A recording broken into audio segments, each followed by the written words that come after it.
that type of budget, you should have 2 riders that are capable of winning. Just Chris, one crash, boom, he's out. What went wrong last year? I crashed. I fell off my bike. Halfway through the massage, there's a knock on the door, and it's Ryder standing there with a cup for me. Made you a juice, Dave. What's quite worrying is we're still in Derbyshire, and it feels like we've been cycling for a week. Morale good though? No, not really. With exclusive interviews and the best analysis on 2 wheels, this is the Telegraph Cycling Podcast.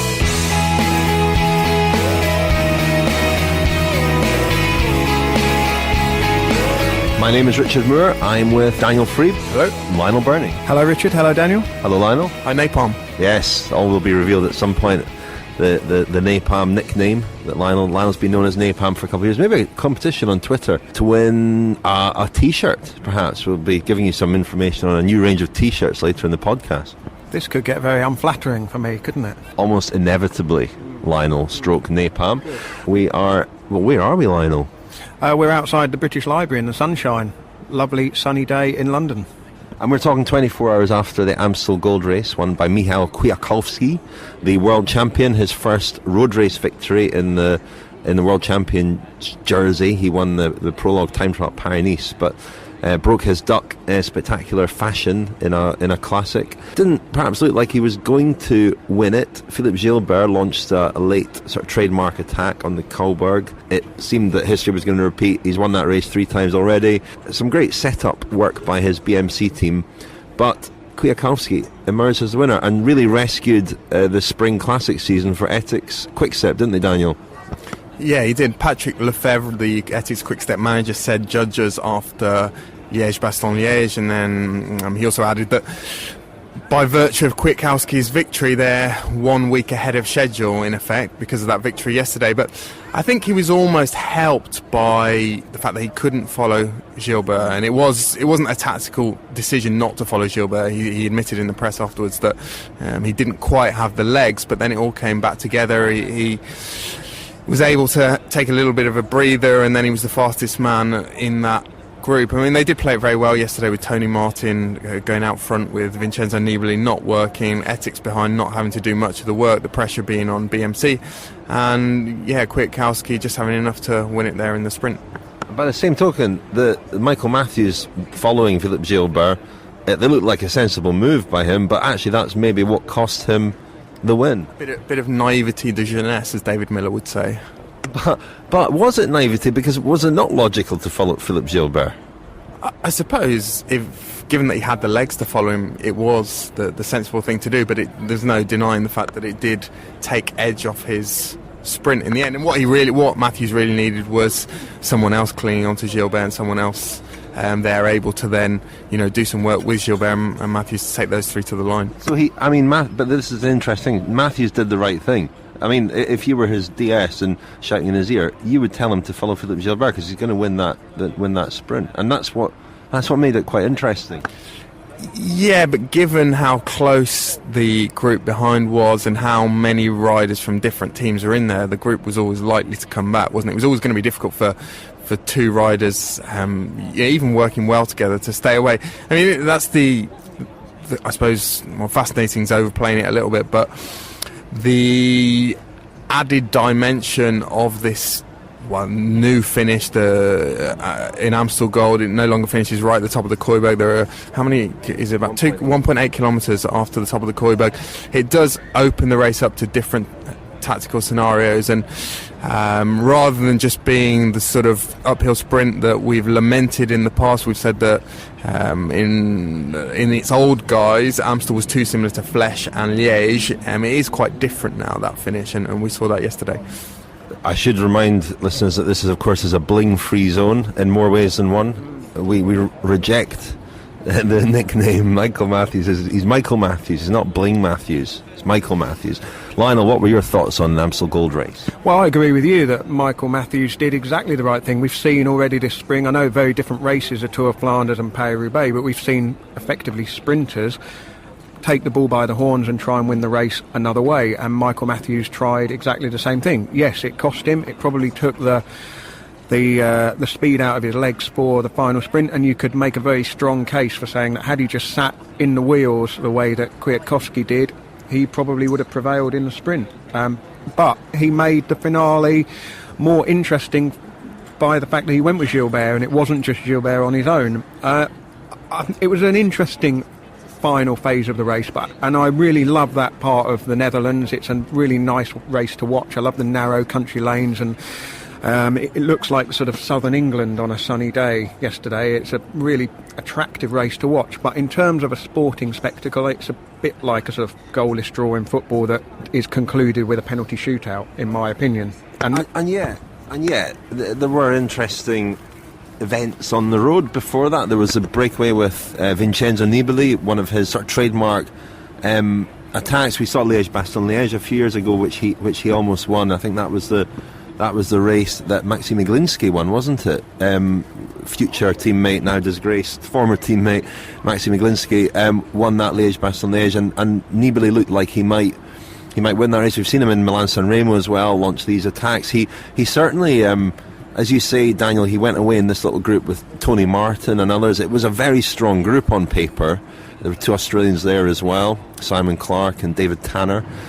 But it didn't quite work, and why was that? I mean, he had a teammate there as well for a while, Diego Rosa, who crashed out with Damiano Caruso from BMC, and that certainly altered the dynamics of that breakaway. But it didn't look like it was working anyway, and for a lot of people that would have been puzzling. Yeah, Nibali lamented the fact afterwards that Tony Martin didn't work with him, and Martin was there, as we said. He was a sort of stalking horse for Kwiatkowski. There was some sort of remonstration, arguments, a bit of bickering between Nibali and Martin. Nibali swore at him in Italian, apparently. Martin, I think, understood, but still didn't do any work, and he did exactly the right thing, didn't he? There was a lot of shouting at Alex Howes as well, who actually was conducting himself in a more honest fashion by just sitting on the back, whereas Martin was drifting through what they call glass cranking. He was taking glass cranking. Yes, when your cranks are made of glass, you don't want to push too hard. But he was going through Tony Martin. It's fascinating what you learn when you do a podcast with a former Pro Tour star, isn't it?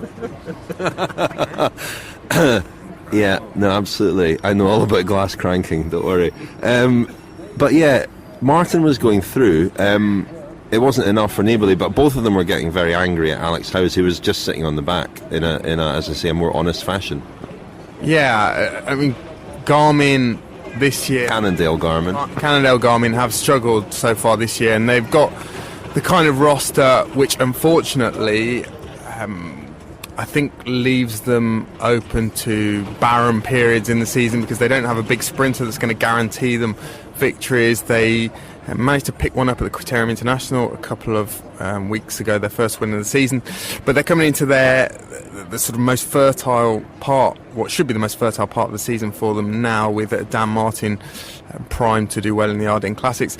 And it was a bit of a surprise to see Howes in that group yesterday, but I suppose he was trying to play the same role as Martin was for Kwiatkowski. Dan Martin, as it turned out, didn't quite have the legs. I mean, I think based on past performances at Flèche Wallonne, the way he's sort of moved up through the positions, he has to be, I think, the favourite for Flèche Wallonne. He seems to really have got the measure of the Mur de Huy now, and he seems to be on reasonable form, so it's a big week for them. You may be listening to this after Flèche Wallonne in the midweek Ardennes Classic. Apologies for that, it's just the way it falls, but you may, on the other hand, be listening to it beforehand. But we'll certainly be talking about Flèche Wallonne next week's podcast. Yeah, just on the point of why it didn't stay away, I think those roads leading to the Coburg for the final time they're nice for chase group to chase on. There's plenty of downhill, speed gets up. It's hard for the group to stay away, and of course everybody knows, you can even see it when they come down into the Valkenburg for the final time. That group is basically primed and ready to hit the final climb as hard as possible, and probably the most impressive thing about the entire race was the severity of Gilbert's attack. I mean, it was a real kind of incredible Hulk style, the way his upper body was wrestling against the bike to try and turn over the biggest gear he possibly could, and he really put Michael Matthews into a lot of difficulty, and it was probably only another 25 or 50 metres of that sustained effort would have cracked Matthews, and Gilbert could have been away on his own, and then we would have had a completely different scenario at the finish. I thought BMC did everything right as well. They showed absolute confidence in in Gilbert. Greg Van Avermaet was quite active. He got away at one point with Jakob Fuglsang, the Astana rider, and didn't do a tap again. Wouldn't go through. Which was a sign that it was all for Gilbert. Van Avermaet, one of these, it's quite a rare breed who goes on from the cobbled classics into the Ardennes now, isn't it? Is it? Well, he might not be going on from the cobbled classics into the Ardennes next for much. Well, he's just been named in the BMC team for the Tour of Yorkshire, actually, but the Belgian Federation have called for a 2-year ban and a hefty fine for Van Avermaet based on doping allegations. Do we know when that case is going to actually be decided? No, we don't. Daniel's looking dreading having the microphone put in front of him for that. I'm working on other things this week. Other project. You've got a few scoops, I think, this week, Daniel. Have you? Don't want to overplay it, but no, they'll come later. There's an incentive for people to listen on. The only incentive. The Telegraph Cycling Podcast and British Eurosport, the home of cycling. Thank you as ever to our sponsors, British Eurosport, and also to Van Dessel Cycles. Coming up on British Eurosport, the home of cycling at the moment, is the Tour of Croatia. Flèche Wallonne comes midweek on the 22nd of April. You may be listening to this before or after that. Liège-Bastogne-Liège on Sunday the 26th of April, and the following week the Tour of Turkey, which has a very strong field this year. Okay, let's go back to the Amstel Gold Race and the winner, Michal Kwiatkowski, who, Daniel, you have revealed exclusively on the podcast is maybe joining Team Sky. When did I reveal that? 90%, you said. When? I don't know, I just made that up. But you said there were rumours linking Kwiatkowski with Team Sky. Yeah, I mean, a bit of context to this. In 2012, when Mark Cavendish left Team Sky for what at the time was Omega Pharma Quick-Step, Dave Brailsford, the Team Sky principal, tried to negotiate a part exchange which would have involved Michal Kwiatkowski, a very young Michal Kwiatkowski at the time. Patrick Lefevre, the Ethics Quick-Step manager, wasn't having any of it. He wanted to keep Kwiatkowski. But this rumour is certainly gathering pace that Brailsford has finally got his man, or will get his man next year. Kwiatkowski could move to Team Sky. It would obviously be a big money deal. The Bradley Wiggins is obviously not on the Team Sky wage bill for much longer, or he's not on it at all anymore. So there's certainly a nice wad of cash there for Dave Brailsford to play with. And various sources within the industry are suggesting this is a done deal, Kwiatkowski to Sky. I would suggest you treat those rumours, we'll call them rumours at this point, with caution, but it's certainly a deal that I could see happening. But for what reasons, apart from money, because money is usually the main reason when it comes to transfers in cycling and most other sports, we do not know. Is Kwiatkowski going to become Team Sky's next Grand Tour leader when Chris Froome perhaps his starts to fade in a couple of years? That's one hypothesis. Rich? Well, they also need someone in the Ardennes Classics, because the Ardennes Classics were the sort of nadir for Team Sky a year ago. Showed slightly better. I think Lars Petter Nordaug was there, at least in the closing stages, and Sergio Henao as well. Perhaps also Ethics Quick-Step have a ready-made replacement for Kwiatkowski, and young Alaphilippe, who was top 10 in Amstel Gold Race. And really set Kwiatkowski up yesterday, and then took a breather on top of the Kooiberg, got back into the slightly larger group that came in just behind, and finished pretty well up himself. Kwiatkowski, it strikes me, does something that very few, if any, Team Sky riders have been able to do, and that is clip off in the closing stages of a race and win, as he is a winner. He won Strade Bianche, he won the World Championship road race with these late attacks, which is a rare skill. Philippe Gilbert obviously can do it, but there aren't many riders like that who can clip off in the closing stages of a race and win in the way that Kwiatkowski has shown that he can. Well, it's not just that, is it? It's the way he comes through the group. He picked his way out of trouble like Houdini in that final run into the finish line. Houdini, former winner of the Amstel Gold Race? Yeah, I think he rode it in a sackcloth bag in about 1930, I think. You may have to check that, whether that's true. But he gets himself out of trouble, which is a large part of being able to win in those situations. You see, if you watch that finish over and over again, and focus on a different rider each time you watch the finish. You'll see the difficulties they run into. There isn't a gap to go. They start to go for a gap that closes down.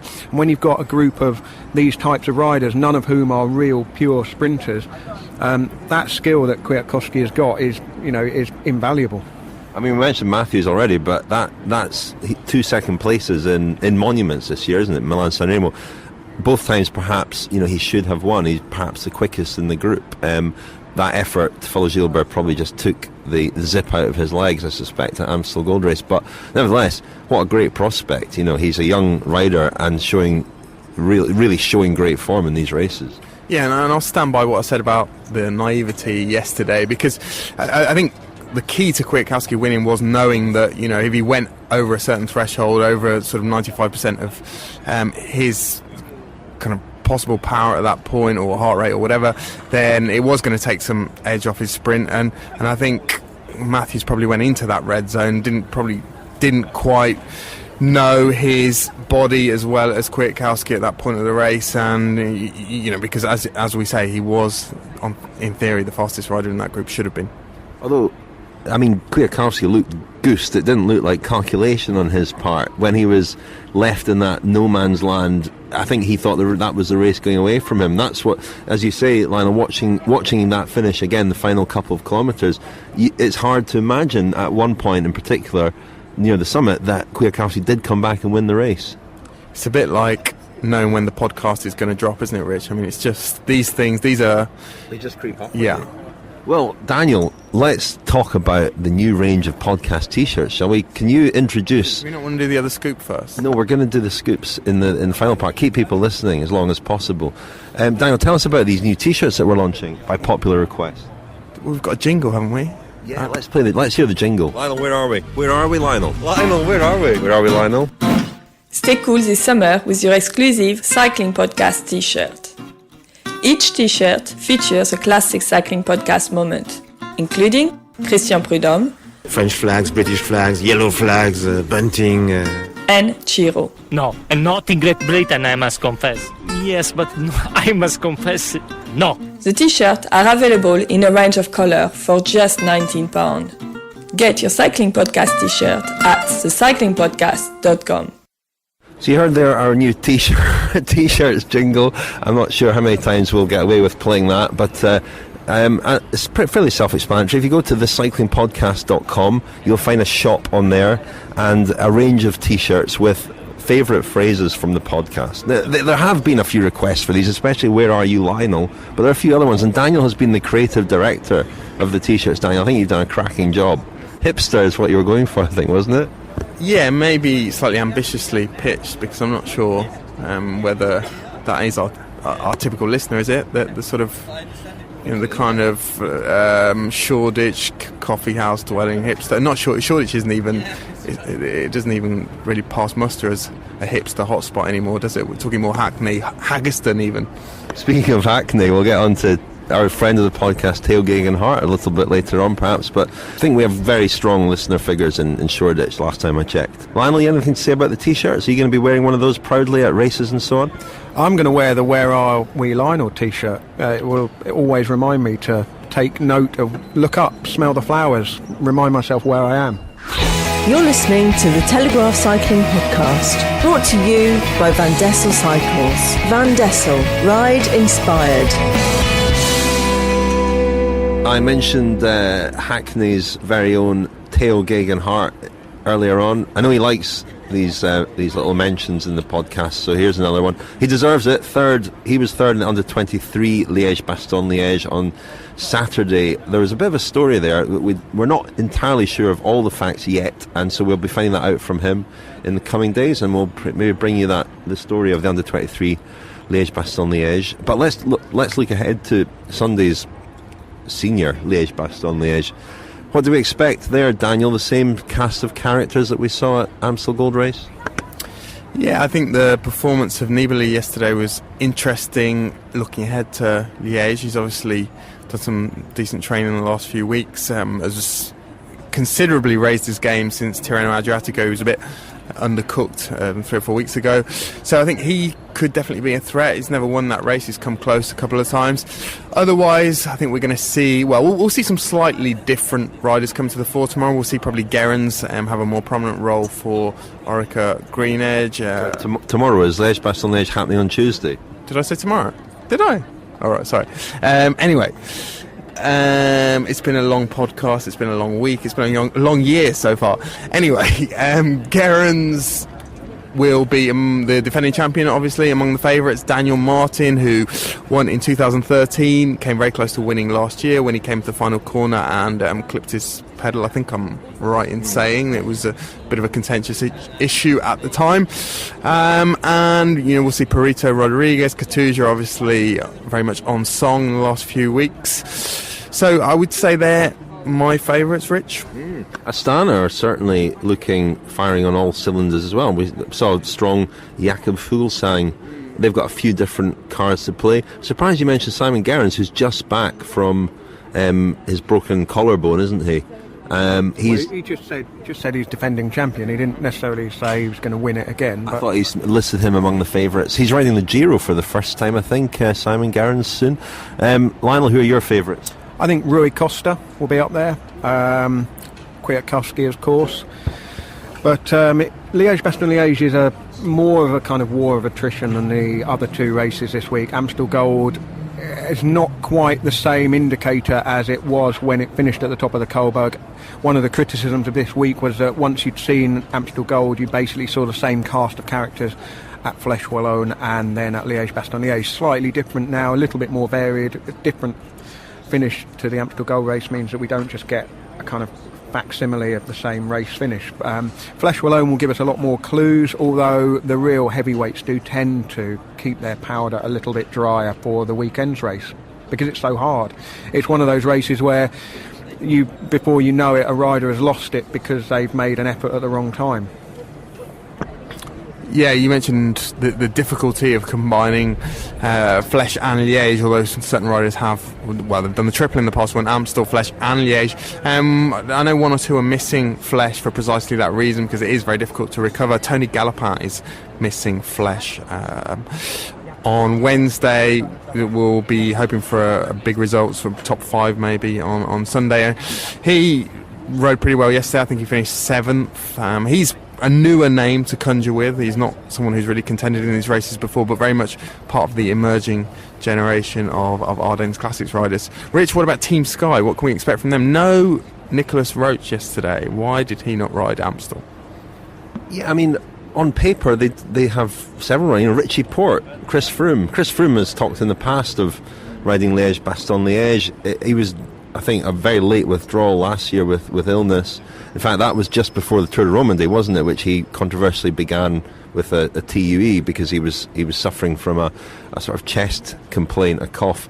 And they just have never shown anything. Sergio Henao was strong at Amstel Gold Race, I think. So, a rider like that perhaps could figure, but they perhaps just lack that rider who can finish in a race like that. And one rider who might not be at Team Sky next year, but I think is riding Liège on Sunday. This is the second scoop of the podcast. Pete Kenyuk, who is now in his 6th year at Team Sky, has only ridden the Tour de France once in that time, has been justifiably, I would say, talked up as a potential leader in Grand Tours in the future. I think he's a little bit fed up with the lack of opportunities, wasn't particularly happy not to get picked for the Tour last year, again understandably so. I understand he's been talking to BMC about next year. He's been talking to Max Chandry, who is a director sportif at BMC and was Pete's DS at the British Cycling Academy, and Alan Piper, who's now heads up the sort of sporting side of things at BMC. So that's one possible destination for him. Do you think he'll move, Rich? Well, joining a sizable contingent of former Sky riders at BMC with Edvald Boasson-Hagen and Geraint Thomas both there, according to rumours aired on the podcast last year. I'll not name the source of those rumours out of the three of us. Pete Kenyuk, though, he did voice his displeasure at the sort of the lack of opportunities he was getting during the Commonwealth Games in Glasgow. It's interesting, the Commonwealth Games can often be places where riders do express their dissatisfaction. Mark Cavendish did it in Delhi in 2010. They sort of come and get me plea to somebody. Pete Kenyon, he was slated this year to ride the Cobbled Classics, believe it or not, Flanders in particular. Yeah, Rod Ellingworth, who I spoke to over the winter, thought that Kenyon could ride pretty well, because he described him as a vicious little and an expletive, and he thought that would stand him in good stead on these, in the fight that happens on the Flanders lanes and the cobbled bergs. Injury ruled him out. He's suffered with injury this year. He's had, I think, hip problems, and he's been getting a lot of medical attention from British Cycling in Manchester, and I would have thought he would want, wherever he ends up, he'd want to continue that some of the relationships he maybe has with medical staff and so on. So maybe that's a factor in any decision too. But as you say, Daniel, he's a rider of immense promise. That one Tour de France that he did ride in 2013, he rode extremely well. Yeah, we've criticised Team Sky before about how they haven't necessarily developed young riders as well as they should have done. I was speaking recently to Rolf Aldag, who is the sport and development manager at Ethics Quickstep, and famously was the team manager and one of the most successful teams in cycling history, really, as far as developing young riders were concerned. That was High Road, and also someone who rode for a long time at Telecom or T-Mobile as it became, and he spoke about, one of the key principles of developing riders is really giving them opportunities, and he talked about how that never worked at T-Mobile, simply because riders would get on the long list for the Tour de France, and they would feel that they had a great chance for the following year to get into the team, and then in the closed season a Savoldelli would arrive or a Botera would arrive, and a similar thing really happens at Team Sky. I mean, you look at it from someone like Pete Kenyon's point of view, he might have thought that he was close to the Tour team last year. If he rode well, he could get in it, certainly in 2015. And then you get Nicholas Roach arriving, you get Henao coming back, Koenig, a multitude of options there, and it becomes very difficult. And as I say, he's in his 6th season now, and he's had one opportunity to ride the Tour de France. And it is a meritocracy, and Sky have been very upfront about the fact that they're not there as a meal ticket to British riders or anyone else, that people have to earn their place. But still, it's very difficult for someone to raise their level to the required standard in the Tour de France if they're not getting opportunities. This is the Telegraph Cycling Podcast. Join us on Twitter and Facebook. Just search online for the Cycling Podcast. A little reminder that our 3rd Friends special podcast is now available. That features a sort of on-the-road special from the Tour of Flanders to Paris-Roubaix via Scheldeprijs, and it's a bit all over the place, but it was very good fun to put it together. Hopefully it's an enjoyable listen. Got an interview in there with Alexander Kristoff at his fan club event in Wervik, which is quite interesting, a little bit different. So that's available. Sign up as a friend for £5 at thecyclingpodcast.com. That £5 will gain you access over the course of 2015 to at least 11 special podcasts. We should remind people too that the Friends scheme is to gain access to those special podcasts, but it also helps us to keep these weekly podcasts free. So your support for that is very much appreciated. I think our next special podcast will be coming up in the next few weeks. What's that one again, Daniel? It's our spin on the Cycling Independent Reform Commission, isn't it? It's the podcast Independent Reform Commission. Very, very much independent, isn't it? Very independent. We've got a few interviews in the bag for that already, including Jonathan Walters, Brian Cookson, and other people. Jorg Jaksha. So yeah, we're quite excited about that. I think it's going to be some good stuff in it, and that'll be available the next few weeks. Sign up for £5, and your support, the response has been tremendous. We've been very heartened by that, and thank you very much. Very much appreciated by all of us. Heartened and slightly mystified. in my case anyway. You're mystified, Daniel. I think Lionel and I are just simply heartened. What about you, Lionel? Very heartened, yeah. I mean, without people signing up for the Friends of the Podcast programme, we can't continue with the free episodes. So without all of our friends, the podcast would no longer exist. So thank you very much. Just to bring a little bit more transparency to it, to tell you that this year we've been able to pay our producers and editors for the first time. We are 3 freelance journalists. We don't get funding for the podcast. We have a media partner, the Telegraph, but we don't have any funding. Didn't have any funding last year. Had some sponsorship for the Tour de France. We're looking for a sponsor for the Tour de France this year. Very fortunate to have a couple of sponsors now, but the Friends scheme is an essential part of the overall mix. Just to clear something up for me, chaps, are we paying for Chiro's holidays? Is that true? Is that part of what the Friends scheme goes towards? No, but everybody, all the money, this very small, the pittance raised by the sales of the T-shirts, the Chiro T-shirt, which is, I must confess, that all that revenue will go to Chiro, straight into Chiro's pocket, straight into his holiday fund. That is true, yeah.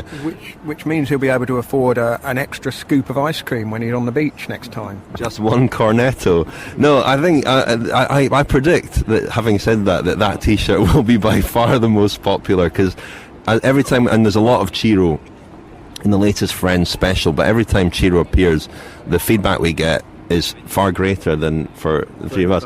In fact, somebody did say that Chiro steals the show every time he comes on, which is a fair enough comment. Now, just finally, in this week's podcast, I attended on Friday last week an event to launch not a new team, but a team with a new sponsor, the NFTO team, which was put together by John Wood, a former military man who is a very wealthy man and owns a bike shop in Herefordshire, and set up NFTO, which stands for Not for the Ordinary. And, you know, clearly a big budget. They've got very fancy vehicles and so on. Sean Yates was a director last year. Adam Blythe rode for them last year, kind of put himself in the shop window by winning London Surrey Classic, and has ended up back in the World Tour. He'd previously been at BMC. He's now at Orica Green Edge. A very similar story this year, perhaps, Steele Von Hoff, who was at Garmin, lost his contract when they merged with Cannondale. Very scathing, actually, of Jonathan Vaughters for the way that he communicated with him. I was surprised to learn that in his 1 year, the World Tour team, and a couple of years on the development team, he only ever met Jonathan Vaughters twice. And Steele Von Hoff was pretty critical of Vaughters. Anyway, he is at NFTO, and you would think that he would want to, again, use that as a shop window to get back into World Tour. But NFTO are developing over the next couple of years. They've joined up with Aberdeen Asset Management, a huge company. The press conference was in one of their boardrooms. It was attended by Martin Gilbert, the chief executive of Aberdeen Asset Management. For a little while anyway. He left after a bit of time, but he was there briefly. He is on the board of Sky, not Team Sky, but the company Sky, which he mentioned, which is perhaps interesting. But what's more interesting is Aberdeen Asset Management getting involved in cycling. A company of that size, they manage assets of £323 billion. And I suppose that raises the question of why sponsor a team that is Conti this year, moving up to Pro Conti with ambitions to go to Pro Conti 2016, 2017 and World Tour in 2018. And I just sort of wondered why a company of that scale, that magnitude, would not, if they want to, if a company of that size wants to sponsor a cycling team, why wouldn't they sponsor a World Tour team? I did speak after the formalities to John Wood and also to Steele Von Hoff. So let's hear a little bit from them now. First John Wood and then Steele Von Hoff. So John, you've made an exciting announcement today. Can you tell me how the association with Aberdeen came about? Halfway through last year we needed to ensure that we could step up another level. So we threw a net out to a lot of businesses that we thought that could come on board to help us out that weren't actually involved in cycling, from finance into manufacturing. And we got an answer back from Aberdeen, invited us in for a meeting, and we came in in September, October last year, and we've been having discussions ever since. And so it was almost a cold call. I mean, it wasn't a contact you already had here, or? No, we knew people at Aberdeen. We already knew quite a few people through external businesses, just as we know a lot of people within the arena as well. So I wouldn't say it was nepotism or we already had the in. I think everybody has to pitch everything, and I know that there are other teams that tried to pitch to Aberdeen, but being the number one team in the UK, our domestic team in the UK, and with the success we had last year, I think it was a natural fit for them. I think natural selection. Was this always the plan, the strategy, to set the team up, have some success, and then attract a big company like this, a big partner like this? No. I like cycling, and I think cycling's one of those things that if you're successful, then it brings it in, and that if I can help other people into the sport, or bring other business into the sport, then it's going to be good for the sport. So it's a sort of evolution of something that you started. But I suppose the question I have is, the team is unusual in that you're the backer. You're a wealthy man, I think it's fair to say. So what was the plan with the team? What was the purpose of the team other than to just have a successful team in the UK? Right. Okay. Well, cycling was part of my rehabilitation. I used to cycle a lot when I was younger, and I gave cycling up when I was 19, and I used to ride up in Yorkshire. And I never really went back to cycling up until 4 years ago when the physio said it might be good for my rehab. Started cycling. There was a lot of young talent around where I live, and I just found the comparison when I was younger that there was, if anybody wanted to invest in a cycle team or give money to the club, then it was a Mars bar and a cup of tea on a Sunday ride where the investment went. So I wanted to sort of nurture those 4 or 5, 6 young good riders in Hereford, which then grew into 10 of the riders that were all at the races at the time that were, first cats and elites, and then it's just progressed naturally, and then it went from there into a professional team, and then from a professional team we sat here now. So it's funny. It's just a progression. It started almost as a hobby, and it's become something much bigger. Was there a fear though that that something it's an expensive hobby, I guess, and how could it be sustainable? Look, you've got to give the riders the best opportunity to win, and what we believed was that we wanted to give our team the best kit that we could get, and through the relationships that we had, yes, we had the budget in order to sustain that for a year, but through our success this year we've more or less halved our budget, because all our kit, unlike other teams who have to maybe buy the kit at cost, say that they're sponsored, we haven't purchased any kit this year. We've been fully backed and sponsored by our people, so it's great to have Felt on board. A lot of help from Saddleback, who primarily put the team of people together in order around there, and I think there's a lot of people to thank for that. I suppose in cycling it's a strange sport in that a sponsor can come along, like Team Sky for example, and just set up a world tour team from scratch. Was that a temptation, or was it very much that you wanted to build this thing organically and very gradually? I think Sky are unique. They have the money, they have the ability in order to do that. But there again, if you look at Aberdeen, they could probably do it tomorrow if they wanted as well. But there are a finite amount of riders who can work at that level, and you either take those riders along, prove to them that you're a team that has the ability to support them in there, and then they will come. And that's what we've done. Adam, Steele, attracting Eddie, Ian. It's just a good feeling about it. And let's just see where it goes. Do you see it remaining as a British team with a British core of riders? Again, you have to be realistic. There is a finite amount of British riders that can compete at that level.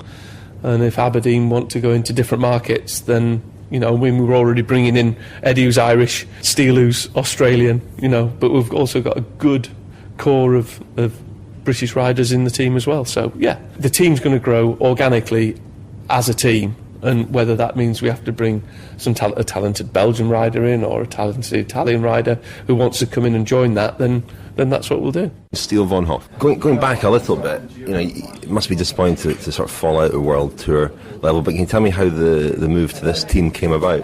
Basically, it was just dragging on with the contract, and David Popov came up to me and offered me a spot, and I knew a bit about the team, and the way that John came around it was just really into the sport and providing a good base for all the riders and everything, and it's a really good group of guys that I'm now teammates with. It'd be fantastic to be able to move forward with the team and hopefully make it to World Tour within this team. Was it a factor that somebody like Adam Blythe, who was in exactly the same situation as you the previous year, had come to this team, obviously put himself back in the shop window, won the London Surrey race, and ended up back in the World Tour? Was that sort of in the back of your head? Yeah, it was. But now with the new sponsorship with Aberdeen, we can see the light of the team moving to World Tour level, with ambitions of going Pro Conti in 2016 and World Tour in 2018. It'll be fantastic to be able to be a part of that and try and make the step forward and be back in the World Tour. You mentioned earlier on that you only actually met Jonathan Vaughters twice in your time at Garmin. That's astonishing, really.